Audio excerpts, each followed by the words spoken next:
So I just want to show you all the stuff that I read recently. There's a lot of good stuff here, a bunch of good series that you need to read so we can talk about them. By the way, I posted this video earlier, but the crappy sound, I couldn't stand it. I was using my iPods and I just decided to do the video again and use the microphone. That's why you see this video again. But why don't we get started? So first, Blood on the Tracks. If you read this volume right here, after you read it, you're going to close down the book, put it down, and then you're going to walk either to your bathtub or the corner of your room and just cry for a while. You're going to feel depressed, you're going to feel anxious, you're going to feel sad, because this boy right here has suffered so much. And now that you've seen everything he's gone through, it's just sad. As a parent myself, I hope that I'm not doing any long-term psychological damage unconsciously to my kids, because this is just sad. But Shuso Oshimi is just so good at telling a story, keeping you captivated. You read the volume in like 3 minutes and you're like, dang, I'm ready for the next volume. Come on. They need to hurry up with these volumes because I want to know what the end of the story. And I've been preventing myself from going online and reading the scans because I started this book physically and I want to finish it that way. But man, this story is so good. I definitely recommend you check it out. It's that good. If you like Gans, but you just don't want to deal with the gory stuff, the blood, and just all the naked ladies, I recommend Kaiji. It's just as good as Gans, but you still feel the terror, you still feel the anguish, you still feel the stress. Whenever they are stressed, you're going to feel stressed too, because the situations they're put in just so they can make money and have a better life because they're in debt. It's just amazing. Rich people trying to play with the poor just for entertainment. This is what it's all about. I'm already on volume 3 and it's good. I wish they would release them a lot faster, but I don't think they're going to. But it's a great series, definitely worth having in your collection. All right, guys, I've been trying to get in touch with my feminine side. So I got Nana volume 1 and I read the whole volume.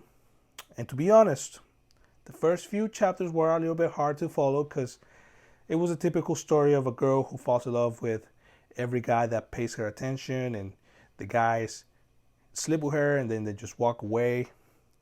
And that was the first Nana.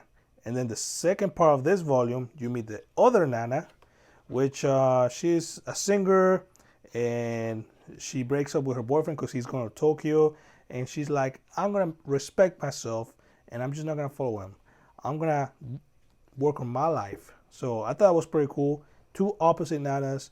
And I'm assuming at some point they're going to meet with each other and interact. So that's pretty interesting how they're telling two different stories in one volume. And then at some point those two characters are just going to meet each other and who knows what's going to happen next. But I'm definitely going to read volume 2. I have it, so I'm ready to continue this series. So let's get on with the volumes that you're never going to read because you probably don't have them in your collection, because I'm the only weirdo who has this series. Haven't you heard? I'm Sakamoto. This is a series that's about this dude that he always looks cool, and whenever somebody tries to bully him or put him down, they just end up looking foolish because he always finds a way to overcome whatever situation there is, and he just looks cool. The girls love him. Anything he does is just perfect. He's not a stuck-up or anything. It's just the way he is. This series is hilarious.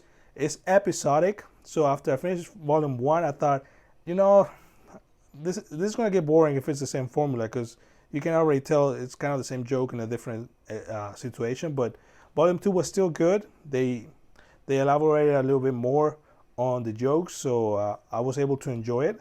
I don't know if there's going to be an overarching story.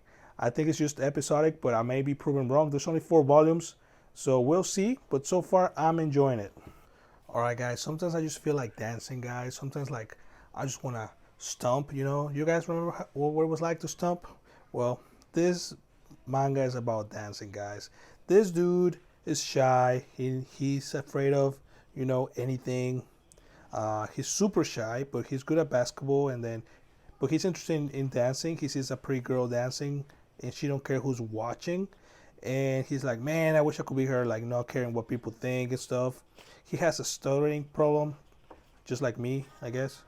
And he's like, I'm tired of being in this cage of being afraid of what people think.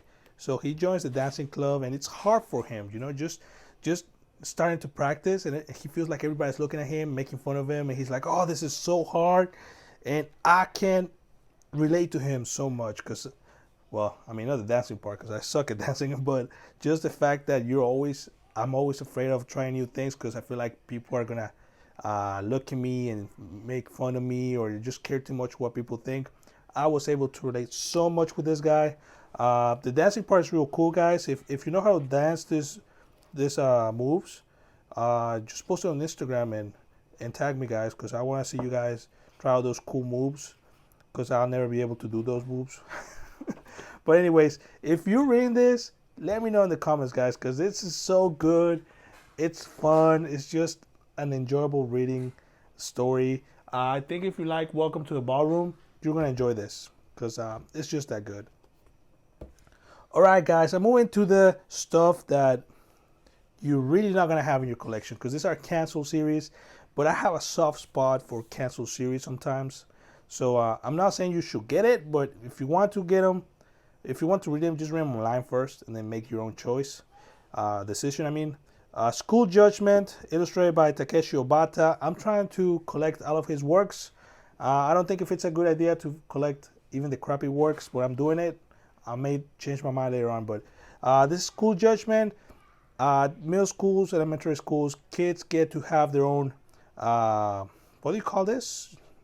Their judgment, I guess. So they get to be judged by their peers. They have a judge that's a student, and then this guy's an attorney, the defender, and then there's also prosecutor. So like if you broke a window and they have a whole judgment against you, so a lawsuit, I guess. So it's pretty cool. It reminds me kind of like Detective Conan, this guy being Sherlock Holmes, and then he's got a little friend that I guess that's Watson based on. And it's so cool, guys. I'm kind of sad that this got canceled because I think this would have been a great series for little kids to understand how the whole system works. So I'm kind of disappointed that it got canceled, but either way, I'm going to enjoy what there is. There's 3 volumes before it got canceled, so I'm just going to read all of them. And the last series that I got, also by Takeshi Obata, is Raw Grad. I don't know how you pronounce it, but look at this freaking awesome covers, guys. Look at this. And then look at this. And then look at this. The colors, the drawings. This series made it to 4 volumes, and it was able to have a good ending. I enjoyed it. It was average. I don't understand why it got canceled so quick, but Shonen Jump just jumps the gun way too quick. I wish the shadows had eyes and a face so I can relate to them more. So anyways, it's about shadows, which are these monsters and live in the human world. Some of them want to destroy the humans. Some of them just want to go back to their own world. So they team up with humans to fight the evil Shadow Queen so they can go back to their shadow world. And that's pretty much the whole story. This guy works with this demon and they fight together. They find other humans that can do the same, and they get together and go to the evil guy and fight him out. And that's what the story is about. I thought it was entertaining. There's a few parts where this guy's a pervert. He likes boobies, so he's always like, "Oh yeah, let me lay on your boobies" and stuff like that. That's the only part that I didn't like, but overall, an enjoyable story. As I said, if you don't like this, if you like Takeshi Obata and you're just a collector, a hardcore collector, you might want to get this. But overall, I probably wouldn't recommend it. Just read it online and then make your own decision. But anyways, guys, this is everything I have. A lot of cool stuff. I think I just chose stuff that are not long series, just so that I can get them out of the way. But yeah, it was a pretty fun read. Let me know what you think. Thanks.